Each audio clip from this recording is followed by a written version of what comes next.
Yes, very good. I would like to know why we are requested to wear white on Vesak. Why we are requested to wear white? Why? Okay. White is symbol of cleanliness. Alright? Generally it is outside cleanliness we think of. But today we think of inner cleanliness. How to make inner clean, or how to cleanse inner? Our hearts, our thoughts, our mind. By meditation. All the defilements make our hearts dirty. Like all the grease and dirt make our clothes dirty, all the defilements make our hearts, our thoughts, our minds dirty. So, and that is why we try to meditate. When somebody wants to introduce Buddhism to someone in the shortest way, it is like this. Sabba papassa karanam kusalassa upasampada sachitta pariyodapanam etan buddhana sasanam. Not to do evil, to do good, and to purify your mind through meditation. This is the teaching of the Buddha. Very easy to remember. Not to do evil, to do good, to purify your mind, and this is the teaching of the Buddha. There are many more, but everything are included in these 3 sentences. So now we know why we were to represent cleanliness. We have to be clean in and out today. We are offering our life to the Buddha for the whole day. Our thoughts, our actions, and all must be applied with Buddha's thoughts. In the early morning we think, let us offer my life to the Buddha. Let me offer my life to the Buddha today. So all my thoughts and everything must be applied with Buddha's thoughts, compassion, great compassion, we call Maharagama. So that is why we, to symbolize that cleanliness, we are asked to wear white. And when there is a big gathering, nobody can come into that gathering with smelly and dirty clothes. To ensure that, I think that may be one reason it's asked to wear clean white clothes. Any other thoughts about this to share? Huh? Yeah. Uparatana wants to add some thoughts to this. Most venerable Dhammasiri Nayaka Thero friends, the white is purifying and peace, and back home in Sri Lanka and Thailand, other country, the full moon day is our rituals day.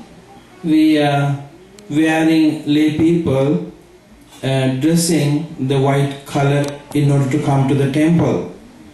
And there is a atmosphere outside purity effect to the, as Bhante mentioned, to inner peace and purification. So our environment very important to our life day to day to maintain. If our environment is troublesome and difficult and all kind of defilements, all kind of attachment, it it is make difficult to bring the inner peace. So outside purification effect to the inner purification. So both are helpful. So that's why looking at the white color, no any attachment, it has become a more peace. That peacefulness very important to our practice. That's why lay people day-to-day life they are spending different kind of clothes, but especially when they come to the temple with the clean cloth, even though old one but clean with the white color, simple color. It is simplicity, simpleness very important as a Buddhistic way. Everybody come to the one uniform to the temple. So no colors, no any caste or nothing, everyone sitting the same level in the floor and with the same kind of color. That is very helpful. Even the using the, especially the Buddhist temples, they're using not the you see in the Vesak lanterns outside. That is like a decorated. We don't use the people to that kind of decoratable cloth to the temple. The Pacific, even though if you go to the Sri Lanka, go to the truth relic temples, you are not where you want, but they have the Pacific cloth, code and system. So they encourage to wear the white cloth and not to go to the temple. When we go not to party or celebration, we go to the for the faith or see the Buddha, see the Dhamma, see the Sangha. So that's why my elaboration about that white, wearing white. May I add one more thought on this? Just popped in. That is, now when all are wearing white, that means all are simple. There is no competition among you. The other days if you go to a party, you wear your best sari, no? And best clothes, very colorful. But this day, you all are very humble, no competitions with each other, so everybody look alike. Why the Buddha had asked us to wear this color? To make us live in simple, to make us live simple. All the monks look alike, no competition. Why the Buddha asked us to shave hair? To look simple and to save time. Now you guys, you have beautiful hair, and how much time you waste to keep that hair like that? How about ours? 2 minutes, shave and clean. With a safety razor, it takes only 2 minutes or less. And it saves a lot of time. If you have a long, beautiful hair, you have to shampoo, you have to do so many things, no? And you have to waste your time to many. And so all the monks have same one hairstyle. Not many styles. So it makes us simple and humble. I think that makes a point there too. Any more thoughts for this? No? All right. Can we go to the next question? Please don't hesitate to ask your questions. You cannot ask dumb questions because there are no questions can be called dumb. We have to ask because we don't know, and we have to purify our knowledge, to enrich our knowledge. Please ask. Any other questions?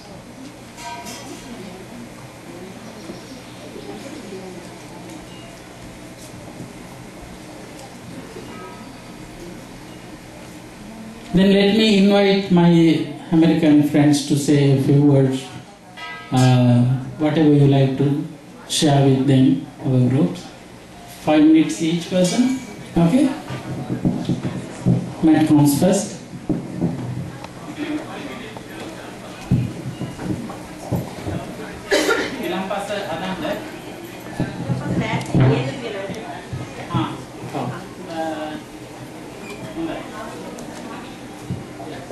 Oh, okay. Well, I don't know necessarily that I'm going to take up the full 5 minutes, but I would just like to say that this is always a wonderful opportunity to spend Vesak together as the international Buddhist community. So we're not just Sri Lankan Buddhists or Thai Buddhists or Tibetan Buddhists or American Buddhists today. We're all together as one Dharma family.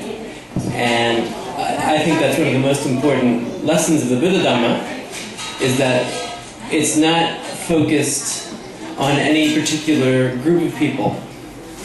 The Buddha said that anyone can attain enlightenment. It doesn't matter if you're a man or a woman. It doesn't matter if you're a high caste or low caste. It doesn't matter if you're one ethnic group or another ethnic group. If you put forth the right effort, if you practice the threefold training, practice sila, practice samadhi, practice panya, you can become enlightened.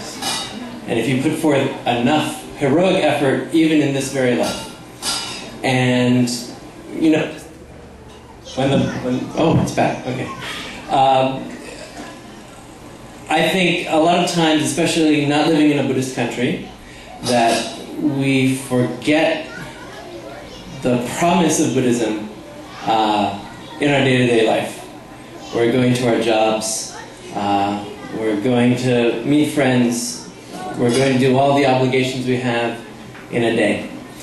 And we always remember suffering. So we can do this and do this and do this. And the truth of suffering is not a very hard truth to grasp. All of us are acquainted with suffering on a daily basis.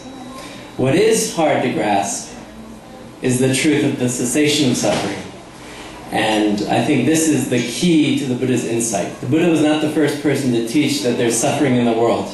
Even before he had undergone any religious training, when he was still a young prince, he was able to observe the suffering in the world just by going out in the chariot.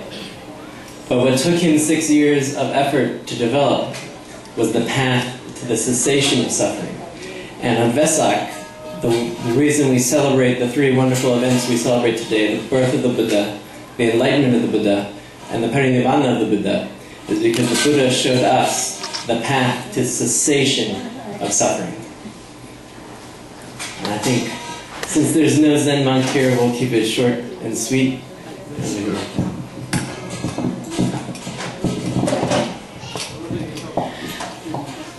Taking the idea of suffering, the first thing that came to my mind is that sometimes a lot of us suffer because we're very hard on ourselves. We set very high standards for ourselves as mothers. Yes, today's Mother's Day. And in our workplaces, as being a spouse, as being a daughter, we're always trying to be the best that we can be. And inevitably, there's going to be times that we fail, that we're not able to meet that standard, that high standard that we set for ourselves. And I think that causes a lot of displeasure, stress, unhappiness. We're not good enough, we think. We didn't meet somebody at the time we said we were going to meet them, or just so many things that can make us feel that we failed. And one way that we can lighten ourselves up is to use humor. Humor in a way that we are looking at ourselves, looking at our frailties, and just laughing at it. Sometimes it's hilarious how silly we can be of being so hard on ourselves, or being so grumpy, or being just, you know, out of sorts, or whatever it might be that's bothering us. In a way you can make sort of a cartoon, or being like a comedian, laughing at your own self, and that helps to break up a lot of that tension. And then you can just move on, move past it. It's okay. I mean, the Buddha failed after 6 years being in the forest, after all this self-mortification, couldn't do it. So certainly we're going to find failures, and to lighten up and to find humor in those situations is one way that we can also find more happiness and be better mothers. I think we are running out of time.